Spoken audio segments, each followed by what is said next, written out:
disais, je suis ravi de t'accueillir ici. Beaucoup, beaucoup de choses à voir avec toi, puisqu'il y a plein d'actu, tu n'arrêtes jamais. Et donc, il se passe des choses. Mais avant ça, j'ai un petit plaisir comme ça à vous faire, parce que vous le savez peut-être, René, il est réalisateur, il fait plein de choses au niveau du cinéma. Et donc, quand il sort un livre, qu'est-ce qu'il fait, le réalisateur? Il donne un petit coup de pouce au romancier en nous sortant une bande-annonce. Eh bien, écoutez, les amis, je vous propose qu'on la regarde ensemble. Je vais couper le jazz parce que c'est pas la même ambiance du tout. Ah oui, c'est pas du tout la même ambiance. On va passer comme ça et puis on se reprend juste après ce merveilleux book trailer, la bande-annonce juste pour vous de ce livre L'ombre des innocents.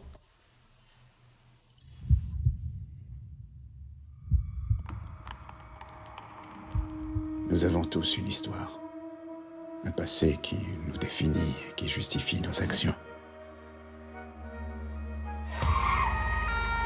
Et pour plus qu'on cherche à oublier ce passé, il finit toujours par refaire surface avec ce qu'on a fait de bien et ce qu'on a fait de mal.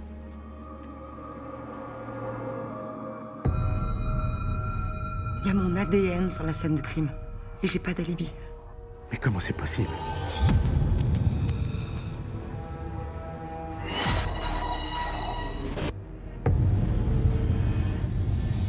Qui a tué ces gamins? Quelqu'un d'autre? Ou la femme qui a laissé son ADN sur l'arme du crime?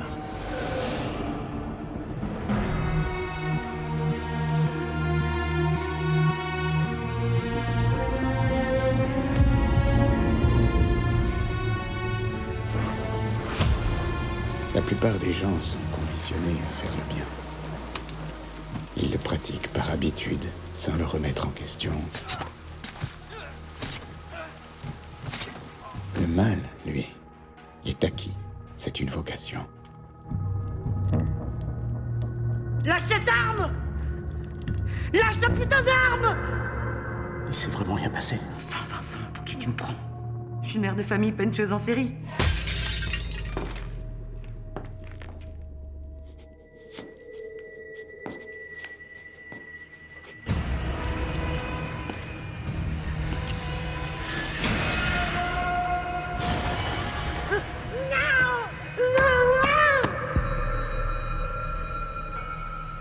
C'est souvent dans l'ombre des innocents que se cache le mal.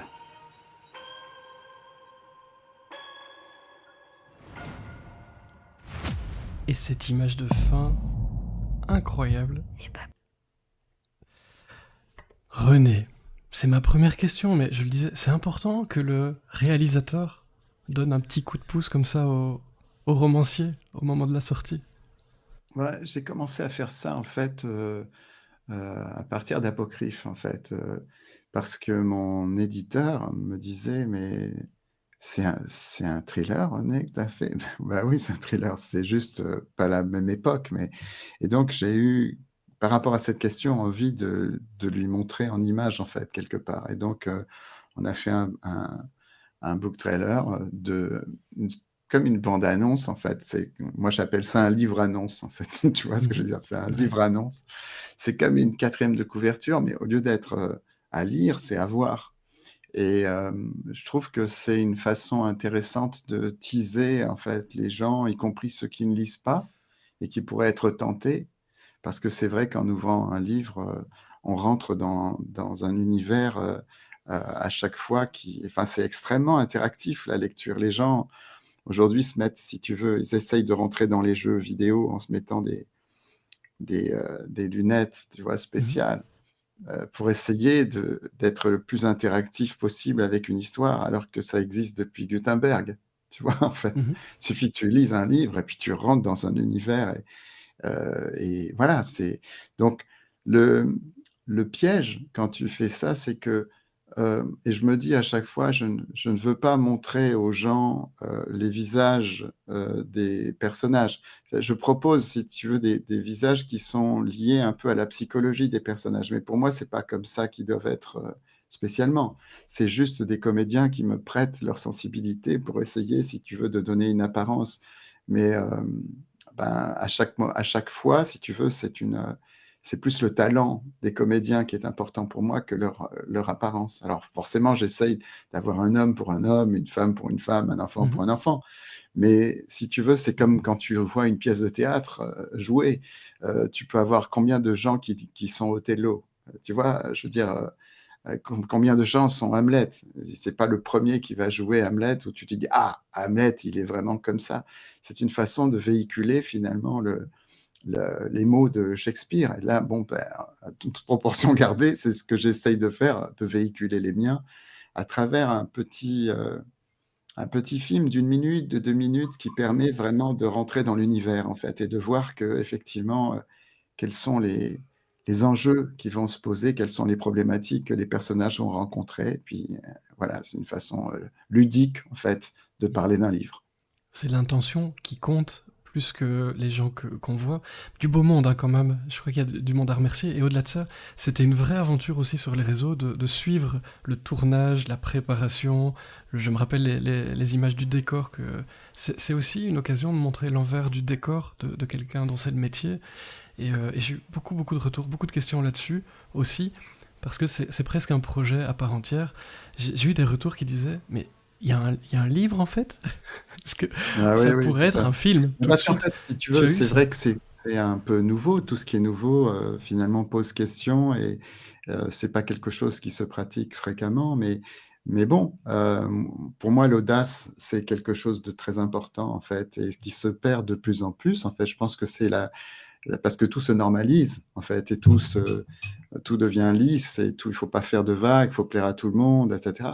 Et pour moi, l'audace, enfin, c'est ce que je cherche depuis toujours. C'est le principe de la création, essayer de faire du neuf et pas de refaire ce qui s'est fait avant. Et c'est pour ça souvent que mes livres, en fait, mes romans, mes films aussi, en tout cas toute la partie cinéma, c'est à chaque fois proposer une aventure différente, se remettre en danger, ne pas continuer à cultiver le même précaré, mais sortir du précaré à chaque fois, effectivement. Et c'est dangereux parce qu'on contrôle moins les choses. On doit aussi beaucoup faire de recherche, travailler. En fait, il y a beaucoup de travail, de préparation. Et, euh, et les films, c'est pareil. Y compris pour un petit film qui, voilà, comme ça, qui dure 1 minute 30, en fait, il y a un mois de préparation avant pour pouvoir être sûr que ce jour-là, parce que forcément, le budget qu'on a pour faire un book trailer est extrêmement réduit. Euh, je m'arrange pour faire une journée de tournage. C'est-à-dire, on ne peut pas faire moins. De faire une journée de tournage et donc faire en sorte que, y compris le scénario que j'écris pour le book trailer, est pensé de manière à ce que tout puisse se tourner au même endroit, pour qu'on n'ait pas à bouger, parce que forcément, dès que tu bouges, bah, tu perds du temps, hein, le temps de trajet. Et donc, à ce moment-là, j'appelle des comédiens. Là, il y a Nadia Fossier qui joue, il y a Loïc Coudray qui joue. Ce sont des grands comédiens et à chaque fois, ce sont des gens avec qui j'ai déjà travaillé. Donc, je connais le talent et surtout, genre, je connais si tu veux, l'étendue du registre. C'est-à-dire, c'est pas des gens qui ils peuvent faire à la fois du drame, de la comédie. Ils sont extrêmement doués dans ce qu'ils font. Et donc, à ce moment-là, ben, ils viennent gracieusement, en fait, ils viennent pour le plaisir de se retrouver et puis aussi pour jouer dans notre bac à sable favori. En fait, c'est un bac à Mhm. sable.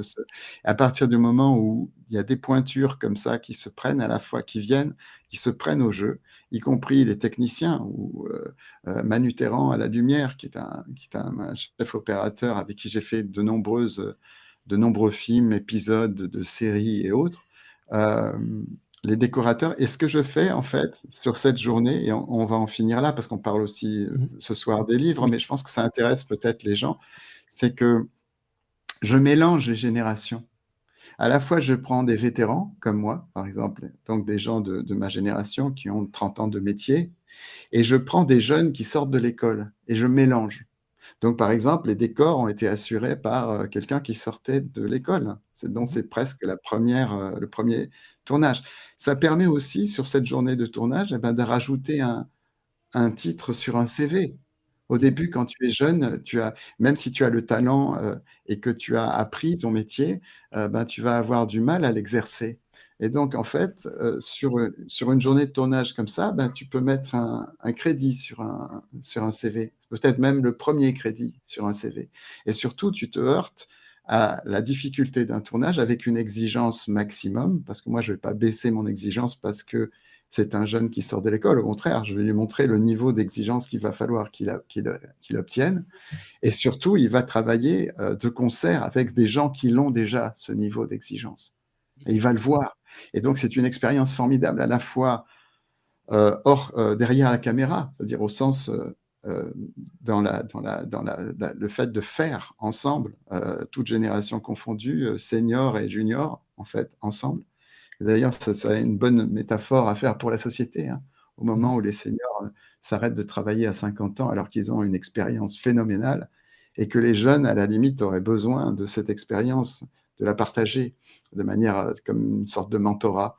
Ben moi, je le fais à ma petite échelle, si tu veux, sur un jour de tournage, et ça permet après au lecteur d'avoir un aperçu de ce que pourrait être le roman qui s'apprêterait à ouvrir. Voilà.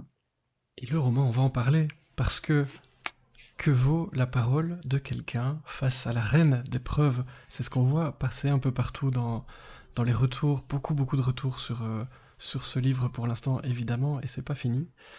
Parlons des origines du livre. Est-ce qu'on est tous à la merci d'une erreur judiciaire? Parce que je crois que c'est parti de là, ton histoire. Tu l'as... Ouais, c'est parti de là. En fait, déjà, des premières, disons, lectures adolescentes, j'ai toujours été choqué par comment dire, la mise en accusation de Jean Valjean dans Les Misérables, en fait, et par cette espèce de trac que Javert, le personnage de Javert, le flic donc des Misérables, passait sa vie à essayer d'arrêter ce forçat évadé, et on lui reprochait quoi? D'avoir volé une pomme.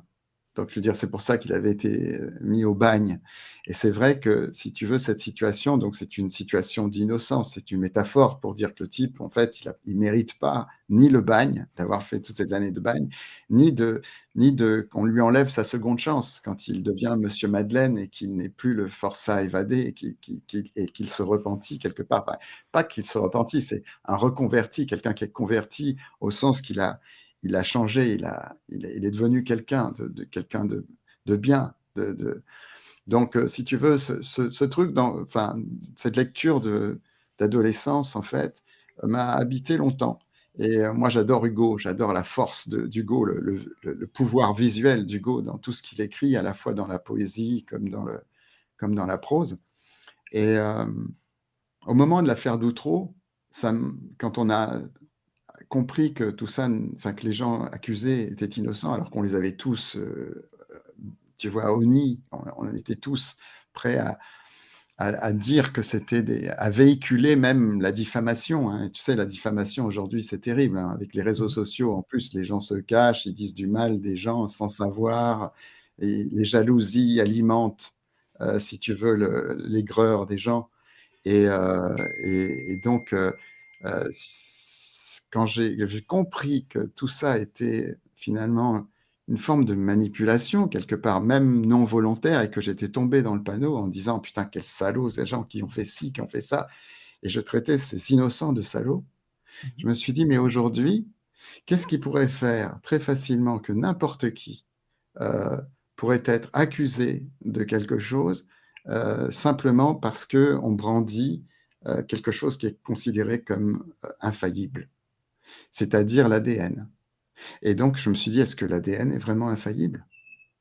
Et donc, je me suis mis à enquêter sur l'ADN avec des spécialistes, à faire la recherche qu'il fallait que je fasse pour pouvoir apprendre. Moi, je vais toujours dans des territoires inconnus pour essayer d'apprendre quelque chose. Et après, mon travail, c'est aussi de vulgariser ce que j'ai appris de manière à ce que finalement le lecteur, qui est comme moi au départ, c'est-à-dire qui ne connaît pas ce dont on va parler, puisse ouvrir les yeux sur quelque chose, même à travers un roman qui a l'air d'être un page-turner et de quelque chose d'extrêmement haletant. Il y a des choses qu'on peut apprendre à l'intérieur, et puis des comportements aussi qu'on peut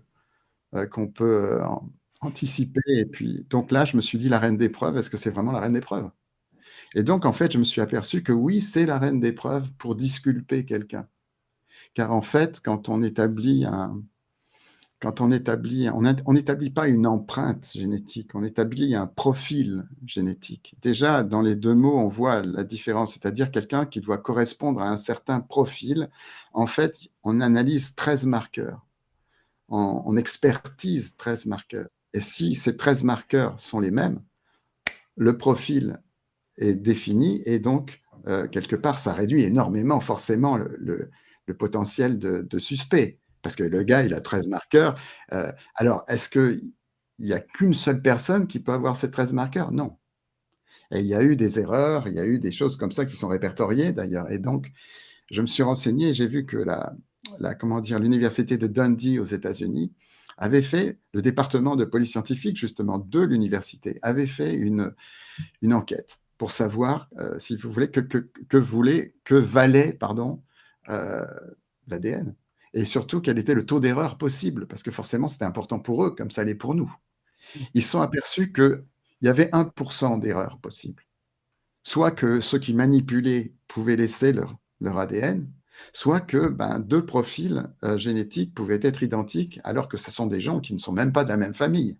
Il y a eu un cas, par exemple, d'un type où l'équivalent du SWAT, enfin le RAID, l'équivalent en Angleterre, est arrivé dans la maison pour arrêter quelqu'un dont l'ADN était trouvé à 300 km de chez lui sur une scène de crime. Et quand ils sont arrivés, le gars, il est paraplégique. Donc le mec, c'est même pas qu'il ne peut pas aller à 300 km, c'est qu'il ne peut pas aller à sa cuisine. Pourtant, son profil correspondait. Donc, si tu veux, il y a des cas comme ça. Bon. Et en revanche, donc, si tu veux, quand je me suis dit ça, je me suis dit, OK, 1%, donc une personne sur 100 pourrait être accusée bien qu'innocente. C'est énorme, 1%. Qui serait prêt à prendre l'avion si un avion sur 100 s'écrasait? Enfin, je ne sais pas toi, Fred, mais moi, non. Tu vois ce que je veux dire? Non. Donc 1%, c'est énorme. Ça semble petit, mais c'est énorme. Et donc, je me suis dit, voilà, je vais prendre quelqu'un, un personnage, une mère de famille, 3 enfants, quelqu'un qui apparemment, n'est pas une criminelle, tu vois, endurcie. Je vais même en faire un être un peu où l'imagination chez elle est très importante, quelqu'un qui est une romancière. Je vais même en faire une romancière qui écrit des polars, parce que d'un coup, elle va être confrontée à la réalité de ce qu'elle écrit. Quand on écrit des criminels, des policiers, tout ça, ça semble assez innocent. Quand ça te concerne, c'est différent. Et donc, d'un coup, elle va se retrouver comme si elle était à l'intérieur d'un de ses livres, en fait. Elle va être accusée de quelque chose. Elle entend des mots qu'elle utilise et qui sont presque des clichés, comme vous avez le droit de garder le silence ou ce genre de trucs qu'on a entendu 150 000 fois partout, et qu'elle a écrit, elle, comme ça, sans savoir même l'importance de ces mots quand ça te concerne. Et d'un coup, elle les entend au moment où on l'arrête. Et ça change complètement sa perspective. Comme une blessure. Quand on écrit il se blesse et quand on se blesse vraiment, c'est pas exactement la même chose. Tu disais 1%, mais la science, elle a ses limites. Une possible marge d'erreur, c'est souvent quand même en jouant dans la marge. Alors là, je suis d'accord avec toi, sur les avions, c'est beaucoup, 1%, et même globalement, c'est beaucoup. C'est dans la marge que naissent les très bonnes histoires, j'ai l'impression, en allant chercher ce genre d'infos dans des sujets qui t'ont intéressé. Ici, tu le disais, l'ADN, qui est passionnant à mon avis à étudier. Il y a des questions, hein, donc tu deviens peut-être un expert en ADN, sait-on jamais, mais par exemple Sylvie qui demande est-ce qu'un jumeau a les mêmes marqueurs que son frère ou sa sœur par exemple? Est-ce qu'on devient expert quand on aborde un sujet comme Non, parce qu'en fait, si tu veux, on ne devient pas expert, parce que les experts, c'est des années d'études. Je veux dire, c'est comme quelqu'un qui prend son portable et qui fait un film. Il ne remplace pas les 30 ans d'expérience que j'ai en tant que cinéaste ou qu'un autre a. Mais par contre, ça ne l'empêche pas, lui, de faire le film avec son portable. De la même façon, moi, je n'ai pas fait je n'ai pas même un dog de génétique. Ce que j'ai, c'est que j'ai recherché ce dont j'avais besoin. Donc, par exemple, je n'ai pas recherché le fait de savoir si deux jumeaux ont les mêmes marqueurs, parce que j'en avais pas besoin. Si tu veux, il y a tellement de choses à gérer quand on écrit que quelque part, dès qu'on a la chose utile pour que la fiction soit nourrie, on arrête la recherche. Parce que sinon, on devient un chercheur, et on n'est pas romancier. Et donc, en gros, si tu veux, pour moi, la recherche, elle est là pour exciter l'imaginaire, pour lui fournir des éléments de crédibilité, parce que la crédibilité est vraiment indispensable pour moi, en tout cas, quand on écrit. Et d'ailleurs, plus c'est fantastique, plus ça doit être crédible. Sur le précédent roman dont on te parlera peut-être, j'ai dû vraiment aller très loin dans la recherche pour rendre les choses crédibles, parce que justement, on allait aller à la frontière comment dire, de la réalité. Mhm. Et on allait avoir un soupçon de fantastique au moment où d'un coup on arrive dans l'inconnu. Et le fantastique, c'est pas parce qu'il y a des zombies ou qu'il y a des vampires, c'est juste qu'on arrive à la frontière de ce qu'on connaît. Donc à ce moment-là, la fiction, elle se teinte un tout petit peu de fantastique. Mais à ce moment-là, pour que effectivement ça reste extrêmement crédible, il faut renforcer tout le côté recherche pour que ce qu'on raconte soit pas, si tu veux, de la science-fiction, mais que ça soit plutôt de la fiction-science, en fait. Ça s'est bien passé pour toi d'emmagasiner ce qui était utile dans cette recherche par rapport à l'ADN et bien d'autres choses, j'imagine. Il y a pas mal de choses hein, dans ce livre. Oui. C'est un sujet que tu maîtrisais un peu, qui t'intéressait. Tu as vu un C'est pas sorcier, ça s'est passé comment? Non, en fait, bon, j'ai fait 2 ans de médecine dans ma jeunesse, en fait. Donc, j'ai toujours un peu ce bagage un peu scientifique, si tu veux, qui est là. Ça ne suffit pas pour être généticien, mais on fait de la génétique en terminale, en fait, tu vois. Et puis après, quand on fait 2 ans de médecine, malheureusement, c'est pas les patients qu'on voit en premier, hein. On est dans les mathématiques, dans la physique, dans des choses qui sont vraiment très, très scientifiques. Mais c'est pas tellement ça, si tu veux, c'est le fait de se dire qu'à un moment donné, euh, c'est l'humain qui est au centre de ça. C'est pas un livre sur la génétique ou c'est pas un livre sur l'ADN. C'est à un moment donné ça qui la désigne, qui la montre du doigt et qui la rend coupable. Et à partir de là, on en parle là parce que c'est ce qui a déclenché l'envie d'écrire. Mais l'ADN était très peu présent finalement dans le roman. C'est Dans le le point roman, de ouais. départ, c'est l'élément déclencheur, ce qu'on appelle l'élément déclencheur en matière de narration.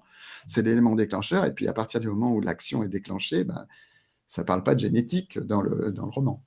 Et de Voilà. manière très très générale, tu parles des personnes, des personnages en l'occurrence. J'ai l'impression, et tu le disais, que ce livre, vraiment, je viens de le finir, euh, il peut parler à tout le monde, on s'identifie très fort, tu le disais, ça peut m'arriver, un sur 100, ça peut m'arriver, ça peut t'arriver, Bien ça peut sûr. arriver aux gens qui nous écoutent ce soir. Est-ce qu'aujourd'hui, on est plus facilement présumé coupable qu'innocent? C'est aussi ça qui Enfin, t'a animé, comme dans le monde dans lequel on vit aujourd'hui? si tu veux, le monde dans lequel on vit aujourd'hui, on peut être désigné coupable sans preuve. Je veux dire, constamment. À la télévision, les gens, on les juge avant de les avoir jugés, tu vois. Regarde ce qui se passe même tout ce qui est le problème qu'on a maintenant, on a le rapport médical d'Alain Delon, alors que normalement il y a le secret médical. Enfin, je veux dire, on vit dans un monde qui est comme ça, là, maintenant, où tout le monde est juge. Tout le monde se donne le droit de dire lui, il a fait ci, lui, il a fait ça, sans preuve. C'est de la diffamation. En fait, c'est ce qui marque l'époque. Si tu veux, les gens cachés derrière leur pseudo, qui vont se trouver, si tu veux, d'un coup, comment dire, une façon d'alimenter leur jalousie, leur mal-être en pointant le doigt sur quelqu'un d'autre. Euh, Moi, c'est un truc qui ne m'intéresse pas, si tu veux, mais on est dans ce climat. Donc, il y a presque un roman à faire là-dessus, d'ailleurs. Il y a presque un roman à faire. C'est pas celui que je viens d'écrire, mais Mhm. moi, ce qui m'intéressait, L'ombre des innocents, le titre est important parce que il y a les innocents. En l'occurrence, est-ce qu'elle est innocente ou coupable? Parce que je pose la question tout au long du roman. Mhm. Il y a une ambiguïté qui se poursuit, parce que si elle est innocente et que, bon, on dit, et le roman, c'est pas comment elle va s'en sortir, c'est, attends, mais elle est vraiment innocente? Mais oui, oui, bien sûr, elle est innocente. Attends, vraiment, elle est innocente? C'est le suspense aussi qui l'entretient, c'est-à-dire, ça n'est pas juste, si tu veux, une histoire haletante. Il y a ce qui arrive au personnage et les conséquences aussi sur la famille. Elle a 3 enfants. Donc, à l'école, c'est ouais, ta mère, c'est une tueuse. Sur les réseaux sociaux, ils reçoivent des insultes. Alors, si elle est innocente, tout ça, c'est terrible pour la famille. C'est terrible pour les enfants. Et on est obligé de les retirer de l'école par rapport à ce qui se passe. Donc, si la mère est innocente, quoi? On retire les enfants de l'école parce que quelque part, les gens les ont déjà condamnés. Tu vois, c'est l'ombre des innocents. C'est-à-dire, qu'est-ce qui se passe dans l'ombre? Pas simplement sur la personne qui est jugée, condamnée d'avance alors qu'elle est peut-être innocente, Les dommages mais collatéraux. dans son ombre, c'est-à-dire sa famille, tu vois, ou son passé. L'ombre, c'est à la fois le passé de cette femme qu'on accuse, et c'est aussi la famille, les effets secondaires. Comme j'avais fait un peu à vif, je m'étais intéressé principalement aussi fort que dans le duel entre, disons, le détective et puis le coupable, il y avait pratiquement un tiers de l'histoire qui était consacré à la famille de la fillette qui venait d'être brûlée. C'est-à-dire, la mort d'un enfant, ça fait exploser le couple. Parce que tous les jours, l'absence de la petite qui vient d'être exécutée, l'absence rappelle à l'autre qu'elle était là. Il y a sa place à table. Alors, sa place à table, est-ce qu'on met une assiette comme avant? Est-ce qu'on enlève l'assiette alors qu'elle n'est même pas encore enterrée? Tu vois, il y a tous ces trucs. Et pour moi, cette psychologie des personnages est aussi importante, si ce n'est même plus, pour moi, que l'intrigue. Ça ne veut pas dire que je ne travaille pas l'intrigue. Bien sûr que je travaille l'intrigue. Et bien sûr qu'elle va être haletante, pleine de rebondissements, etc. Mais pour moi, ça n'est que les fondations de la maison. Ce n'est pas la maison. La maison, c'est les personnages. Et donc, les personnages, là, tu as lu, pas tout, hein. Tu n'as pas tout lu encore. Il me Tu n'as pas reste fini. 30 pages. Bon, très C'est bien, ma ça veut règle dire que c'est habituelle. très bien. Ah oui, C'est très bien. Comme ça t'évite de spoiler, c'est ça? toujours. C'est la règle Mais ici. bon, il te reste 30 pages. Donc, effectivement, les personnages sont, en tout cas pour moi, le centre principal entre elle qui est traquée et la découverte de qui elle est vraiment. Ça pose la question de qui on est vraiment. Et puis celui qui la traque. Et le drame qu'il a vécu dans son passé qui fait qu'aujourd'hui, il est presque en train d'essayer de le réparer en la poursuivant. Tu vois, c'est pas juste, OK, elle, c'est la fugitive et lui, c'est le flic qui lui donne la chasse. Non, non, c'est pas ça. Ça, c'est la surface. Et donc, on Ce va n'est pas qu'une creuser. cavale en apparence, ça ressemble à une cavale, mais Oui, c'est à l'odeur d'une cavale. C'est mais on comme n'est du pas dans Canada le, on Dry. n'est pas dans le, oui, c'est ça. Parce que j'ai vu ça et même au tout début, je me dis tiens, est-ce que ça pourrait être cousin germain du film Le Fugitif, par exemple? Mais non, je crois pas du tout. Et c'est intéressant, mais il y a cette cavale parce que j'imagine que ça t'amuse aussi beaucoup d'utiliser ça qui donne du tempo, du rythme, et qui permet de faire plein de choses, mais avec des personnages très très forts dont tu viens de parler, et notamment ce brave homme d'Europol, qui est aux trousses Ouais, de Marion Scriba. C'est quelque ouais. chose que tu aimes, parce que Europol dit géopolitique, alors je le dis très très vite, c'est pas du tout un cours de géopolitique, mais on va voyager, il se passe plein de choses. Tu aimes regarder l'actualité du monde? On voit que, en tout cas, la psychologie Non, t'intéresse, mais non. est-ce que Ouais, l'actualité du monde te passionne? L'actualité, je la subis, en fait, comme tout le monde, en fait. Tu vois, tu regardes le journal, tu entends la guerre, tout le temps, euh, t'es imbibé de faits divers, en fait.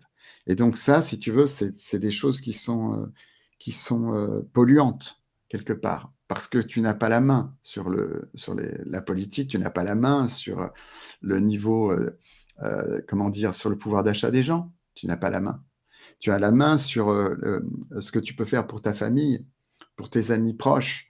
Donc, si tu veux, on n'est plus malheureusement à l'ère de la tribu.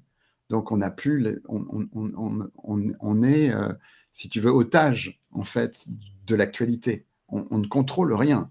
On est otage de l'actualité. La seule chose dont on n'est pas otage, c'est son imagination et aussi de la part qu'on peut faire pour améliorer le peu de choses sur lesquelles on peut jouer, si tu veux, dans son quartier, tu vois ce que je veux dire, les proches.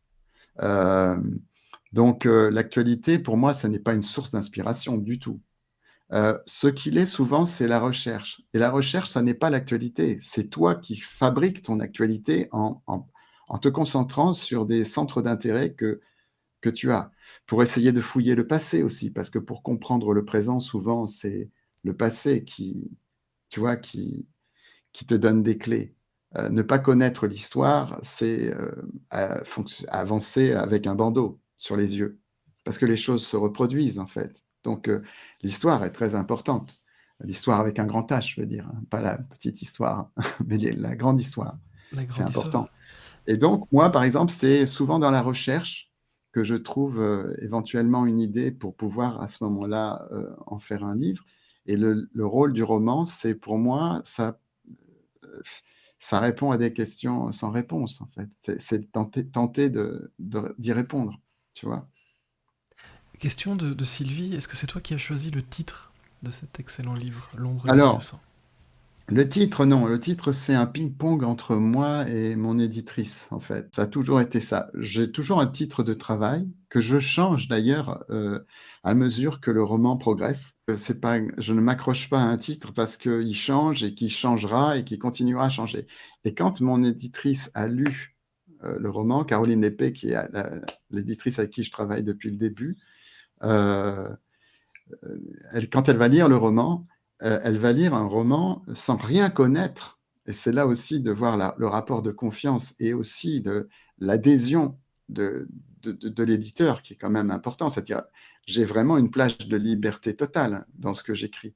C'est ce que j'ai eu au cinéma quand j'en faisais. C'est-à-dire, et j'ai arrêté d'en faire quand j'ai perdu ça. Parce que c'est très important, l'espace de liberté. C'est-à-dire que tu dis pas à un peintre, tiens, tu devrais utiliser du bleu. Ah, maintenant, tu peux mettre du rouge. Dans ce cas-là, tu tends le pinceau, tu dis, tu veux peindre parce que tu peux le faire. Moi, je vais aller faire des courses pendant ce temps-là. Donc, si tu veux, à un moment donné, un artiste, il doit être libre de sa création, de créer. Après, une fois que c'est fait, on peut trouver ça à chier, on trouve ça magnifique, on peut l'acheter où personne n'en veut, mais pendant qu'il le fait, il doit être libre de le faire. Donc là, moi, dans les romans, j'ai trouvé de nouveau cet espace de liberté. Et cet espace de liberté fait que je donne à lire mon roman à mon éditrice qui va le lire comme un lecteur, c'est-à-dire au sens, ça va être ma première lectrice. Et tout ce qu'elle va me dire sur sa lecture va être terriblement important pour moi, parce que moi j'ai perdu toute distance, je suis trop à l'intérieur, si tu veux. Mhm. Et dans ce qu'elle va me dire, à la fois elle va avoir une vision beaucoup plus globale, beaucoup plus générale du roman, et elle est beaucoup mieux placée que moi pour me dire, tu sais quoi, en fait, le titre, elle va réagir par rapport à mon titre, mon dernier, quoi, mon dernier titre de travail, et elle va me dire, ça fait trop penser à ça, ou ça, c'est un peu trop comme si, tu penses pas que ça devrait être plutôt ça.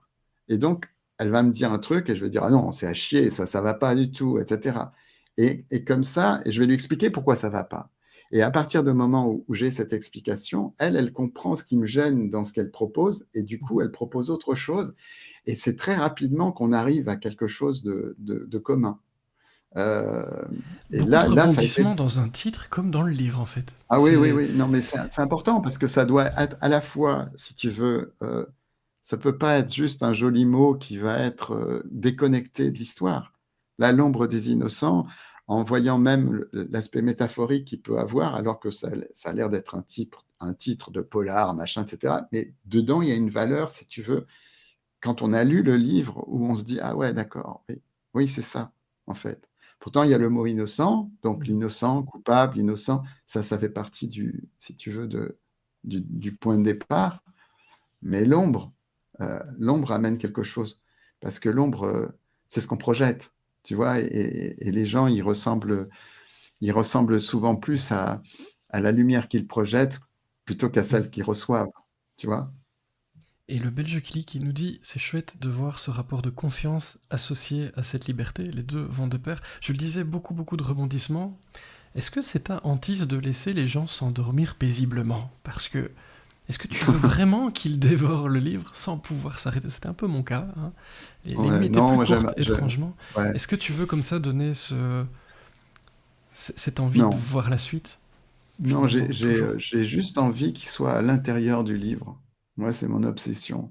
Ça vient peut-être du cinéma et du fait que, si tu veux, je suis sur le plateau de l'histoire que je raconte. Quand je raconte avec la caméra, je suis dans le décor avec les personnages, etc. Et donc, il y a cette espèce oui, d'interactivité, comme je disais tout à l'heure, cette volonté d'être à l'intérieur du cercle de création plutôt qu'à l'extérieur du cercle.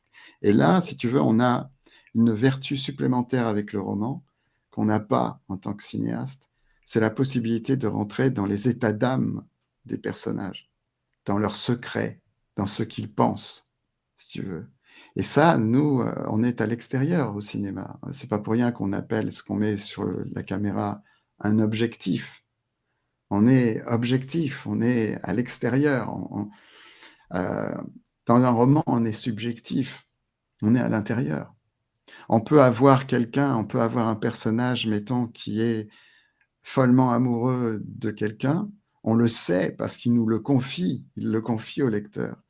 Et l'instant d'après, quand la personne dont il est follement amoureux rentre, la façon dont il lui parle ou dont il la rejette nous dit quelque chose sur la peur qu'il a de l'attachement. Ça, c'est difficile au cinéma à montrer. Et là, on peut. Donc, quelqu'un, on se dit, putain, il adore cette personne, et d'un coup, il la voit et il la rejette. Pourquoi tu vois ce que je veux dire? Bon, ça, c'est un petit exemple comme ça, mais ça montre le pouvoir des livres. Et moi, ce que je veux, c'est pas tellement que les gens le dévorent en une nuit. Ça, c'est finalement le rythme de l'histoire et le côté haletant d'une histoire qui fait qu'on peut avoir envie de le dévorer en une nuit. Mais moi, mon but, c'est juste à la limite, s'ils le dévorent en une nuit, c'est que quelque part, ils sont rentrés dedans. Ils s'aperçoivent plus qu'ils sont dans leur lit. En tout cas, tu vois. Et là, d'un coup, là, ça m'intéresse. Oui, par contre. Et salut Clarence. Le temps file. Alors, on a encore plein de choses à se dire. Petite info service pendant que je fais un compliment à René. Mettez un petit gilet, ça va être frisqué dans 2 petites secondes. Moi, en le lisant, j'ai aussi eu cette impression, tu pourras répondre si tu veux après, mais on va regarder un petit quelque chose avant. Je me suis dit que ça ferait une très très bonne, comment on appelle ça, mini-série, mais une série en fait, avec les personnages qui ont tous, tu le disais tout à l'heure, un passé, un présent, une personnalité. Il n'y en a pas un qui est un peu évaporé dans mon petit cerveau quand je lisais. Je me dis, il y a vraiment, même au-delà d'un film, on pourrait même faire une série, mini-série, des 6 fois 42 minutes ou autre. Bref, je vois bien ça. Mais en parlant de cinéma, on n'en est jamais très très loin. Je le disais tout à l'heure, ton actu en ce début d'année, elle est mouvementée. Au-delà de L'Ombre des Innocents dont on parle, ton précédent roman est disponible en poche aussi depuis le début de l'année, si je dis pas de bêtises, et il fait du bruit, beaucoup de bruit en ce début d'année, donc c'est plutôt des très très bonnes nouvelles. Tu étais venu dans la boîte nous en parler. Je vous propose qu'on regarde la bande-annonce, comment tu as dit tout à l'heure, le livre... Le livre annonce. Le livre annonce, oui voilà, j'avais bien noté. Ouais. Je vous propose de regarder ça, et puis on en parle tout de suite après. Si vous n'avez pas encore eu l'occasion, c'est cadeau.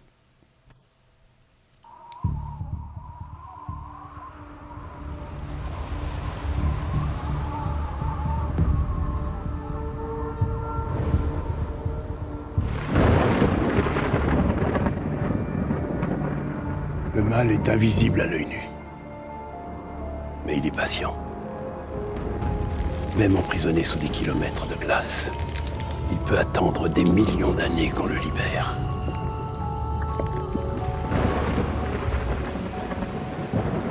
Le bien, lui, est le meilleur des hôtes. Car il est confiant et accueillant. Mais il est aussi vulnérable.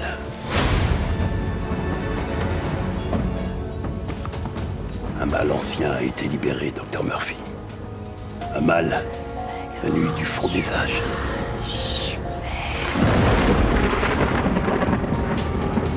Il a déjà tué plusieurs fois et il tuera encore. Jusqu'à ce qu'on le libère. Qu'on le libère de qui? De quoi vous voulez dire?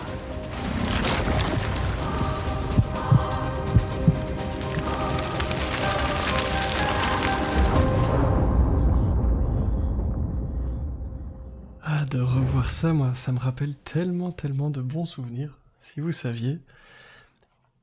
Et j'imagine, attendez, je vais vous mettre la couve au passage, parce que je ne me prive de rien. Du fond des âges, alors je vous avais dit de mettre un petit gilet, on voyageait dans L'Ombre des Innocents aussi, mais globalement, ça représente quoi pour toi, cette vie nomade? On bouge, on va chercher, on est curieux. Est-ce que tu as la bougeotte, toi aussi? Parce que là, Ben, on partait vers des pays un peu plus frisqués, j'ai l'impression. ouais, c'est des pays frisqués et puis, en fait, je fais, chaque fois des repérages. C'est-à-dire comme au cinéma, hein, malgré tout, ça reste comme moi une déformation professionnelle qui est très présente, à la fois dans ma façon de travailler et puis aussi dans ma façon de raconter. C'est-à-dire que pour moi, la mise en scène à l'intérieur d'un roman est très importante.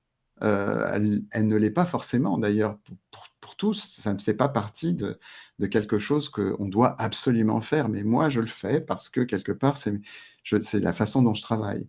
C'est-à-dire que j'ai besoin de mettre en scène les histoires. Et donc, il n'y a pas juste des descriptions et des dialogues. Il y a de la mise en scène, il y a une scénographie, comme si ça existait. Et quelque part, finalement, les gens me disent: «Putain, j'ai eu l'impression de voir un film» et pourtant ils ont lu une histoire.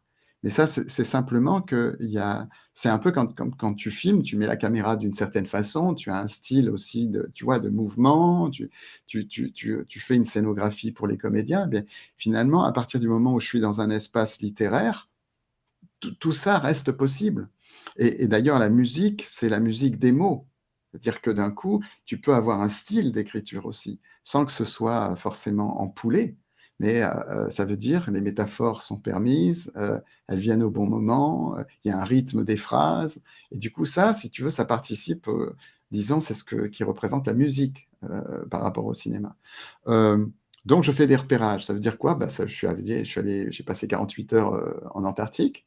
Je dis 48 heures parce que c'est déjà beaucoup. Ça veut dire que vraiment, il fait -80, si tu veux. Tu as la température de Mars. La seule différence, c'est que tu peux respirer.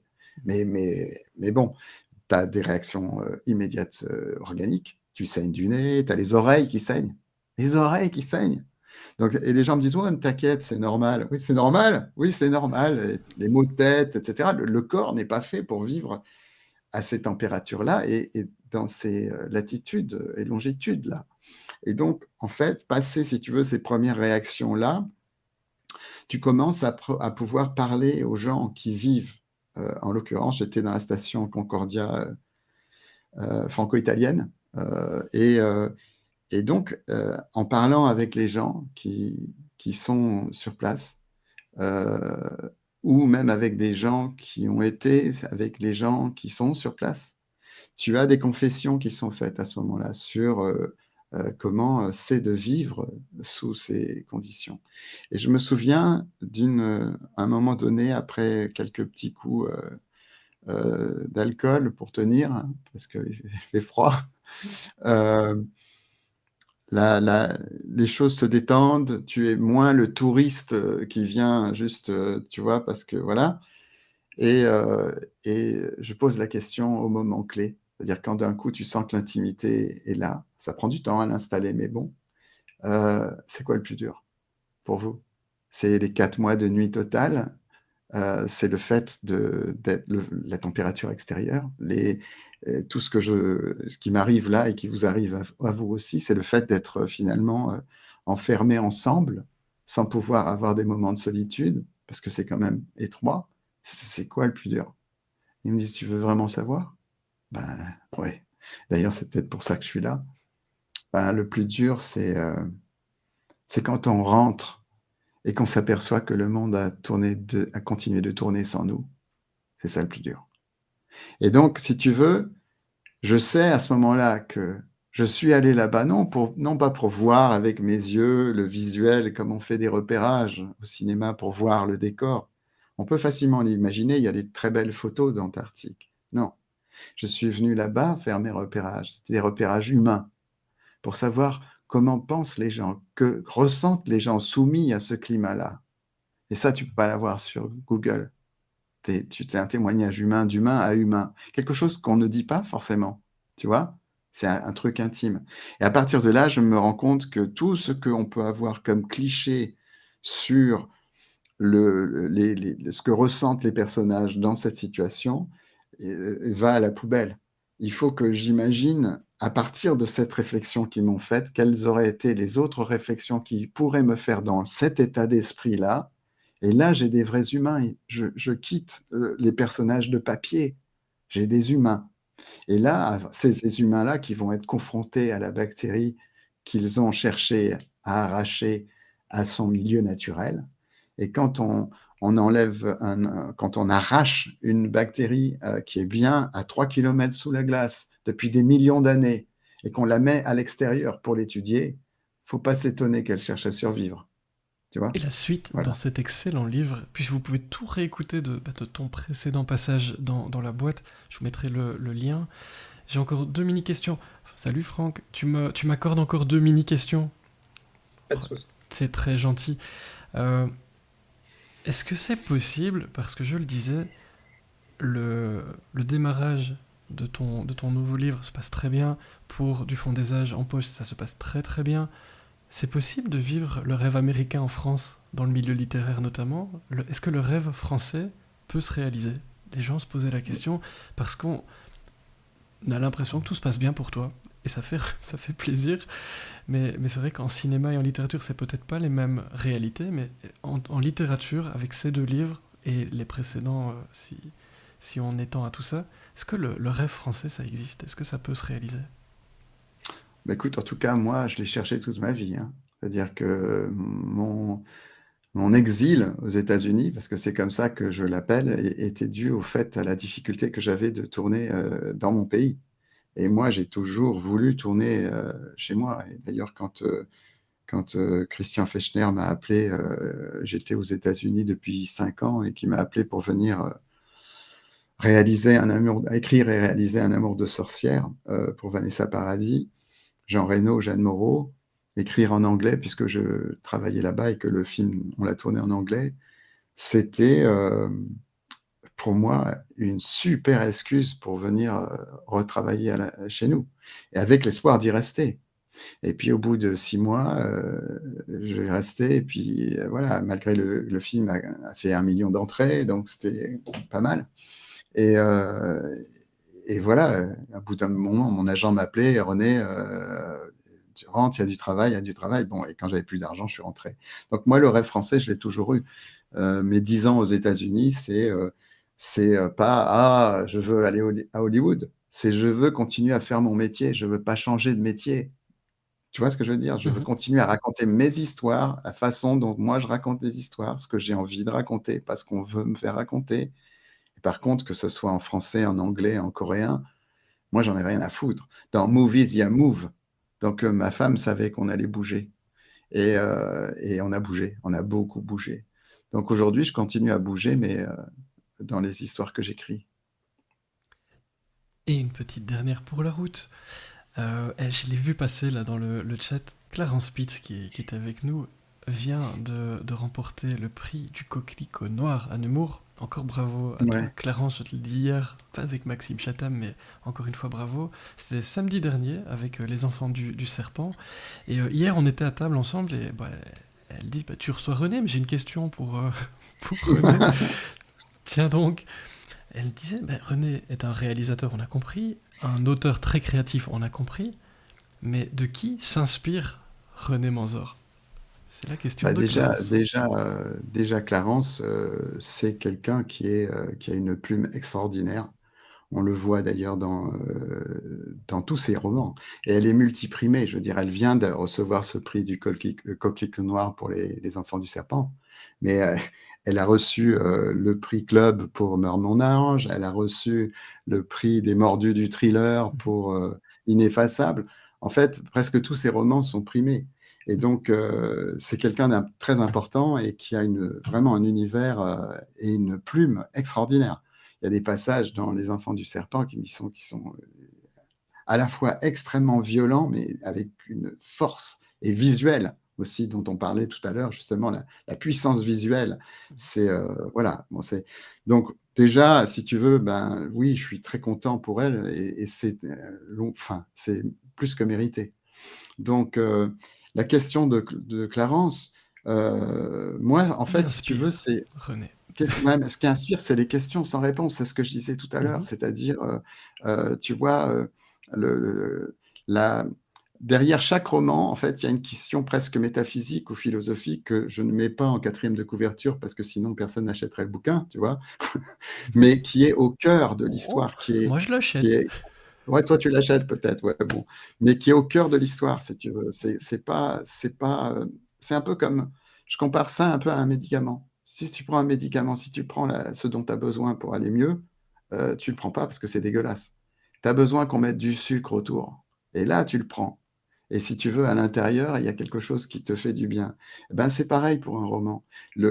Pour moi, le comment dire? La distraction, le entertainment, comme on dit aux États-Unis, tu vois, le spectacle et tout ça, ça n'est que le vêtement de l'intrigue. C'est le vêtement de l'histoire. Et pour moi, le plus important, c'est pas le vêtement, c'est qui le porte. C'est-à-dire, on en revient au personnage. Donc, le vêtement est important. On sort pas à poil. On va leur montrer un truc superbe. Ça va être super bien foutu. Ça va être très, très bien construit. Ça va être rebondissant. On va avoir du suspense. On va avoir tout ça. Mais ça, c'est le sucre. C'est le popcorn, en fait, si tu veux. Mais ce qui est important, c'est qu'à l'intérieur, il y a des choses. Tu vois, tu prends celui dont on n'en est plus, qui est un de mes romans qui a été le plus, euh,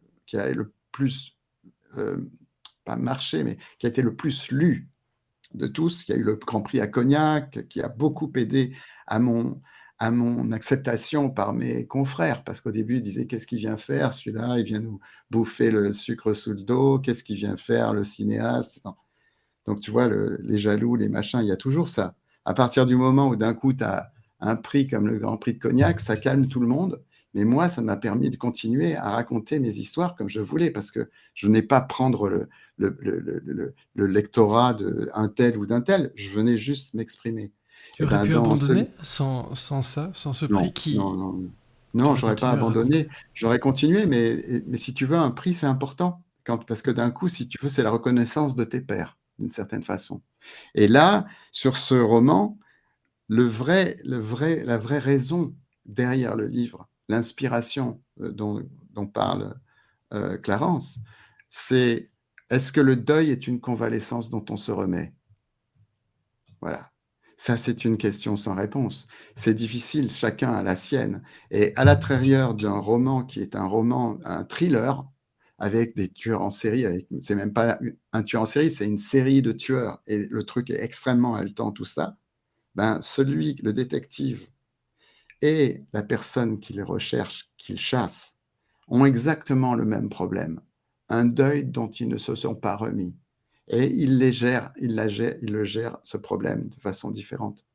Donc, si tu veux, à un moment donné, c'est très possible, à l'intérieur d'un roman, d'avoir quelque chose qui va aider les gens. À la fin du livre, ils se sont distraits, ils n'ont pas dormi de la nuit, à la limite, très bien, mais au réveil, il leur reste quelque chose. Tu vois, il y a une espèce de bronzage qui reste. Peut-être ils vont débronzer avec le temps, mais ils ont quelque chose. En tout cas, c'est ce que j'essaye de faire, moi. Merci beaucoup. Et donc, si vous voulez savoir qui porte les vêtements, n'hésitez pas à découvrir L'ombre des innocents, Du fond des âges aussi, et puis tous les précédents, parce qu'il y a beaucoup, beaucoup de choses. Et comme René le disait tout au début, il aime bien prendre des risques et chercher d'autres choses, ne pas raconter du tout la même histoire à chaque fois. Merci infiniment pour ce moment avec toi. Tu reviens tous les jeudis, hein, c'est ce qu'on a dit. Parce que on a évidemment que des remerciements à te faire. Continue surtout à nous raconter toutes ces histoires. Et je te remercie encore une fois d'avoir été avec nous ce soir. On va passer à la suite. Un petit mot de la fin si tu veux, mais moi je te remercie en tout cas infiniment. Ben, mot de la fin, moi j'ai surtout envie d'écouter ce que va dire Franck Mazière là, parce que j'ai envie de connaître un peu son univers. Ça m'intrigue. J'ai pas lu le livre, mais j'ai vu le titre, et le titre déjà m'a intrigué, et je pense que ça va faire la même chose aux gens qui vont l'écouter ce soir. Merci beaucoup. Voilà, cuire tout. Est-ce que tu es prêt, Franck? Fais-moi un grand signe. Ouais. Ah, René, c'était un plaisir, comme toujours. À très bientôt. À bientôt. Merci Fred. À bientôt. Et merci à tous et à toutes de m'avoir supporté pendant 1 heure. C'est un plaisir. Salut René, à très très bientôt. Salut, à bientôt.